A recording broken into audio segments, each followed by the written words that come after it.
ஒரு 12,000 ரூபாயில 8 GB RAM 256 GB ரோம்ல அதுவும் 108 MP கேமரால அதுவும் 5000 mAh பேட்டரியில அதுவும் 5G மொபைல் அதுவும் வந்து பாத்தீங்கன்னா ஒரு செம்ம ப்ராசஸர்ல தாங்க இந்த வீடியோல டீட்டெயிலா பார்க்க போறோம். அதுக்கு முன்னாடி Facebook, Instagram, YouTube எல்லாமே ஃபாலோ பண்ணிக்கோங்க.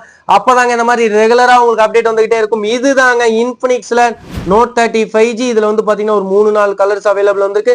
கேமரா கிளாரிட்டி பாருங்க வேற லெவல்ல இருக்குங்க. 108 MP கேமராங்க வேற லெவல்ல இருக்கும். 5000 mAh பேட்டரிங்க. இது வந்து பாத்தீங்கன்னா ஒரு 12,000 ரூபாய்க்கு நம்ம வருஷம் மொபைல ஸ்பெஷல் ஆஃபர்ல கொடுக்க போறோம். ஆண்ட்ராய்டு வெர்ஷன்ல வந்து பாத்தீங்கன்னா 14 இருக்கும். இது வந்து பாத்தீங்கன்னா ஃப்ரண்ட் கேமரா வந்து பாத்தீங்கன்னா 16 MP கொடுத்துருப்பாங்க. டைமண்ட் சிட்டில 6080 CPU இது கொடுத்துருப்பாங்க. சூப்பராகவே இருக்குங்க. இன்ஃபினிக்ஸ் Note 30 5G 8256 வெறும் 12,000 ரூபாய்க்கு டெமோ ஸ்டாக் நம்ம வருஷம் மொபைல கிடைச்சிட்டு இருக்கு. இந்த மாடல் பிடிச்ச வீடியோ நம்பருக்கு கான்டாக்ட் பண்ணி சீக்கிரமா புக் பண்ணுங்க. தேங்க்யூ, பாய்.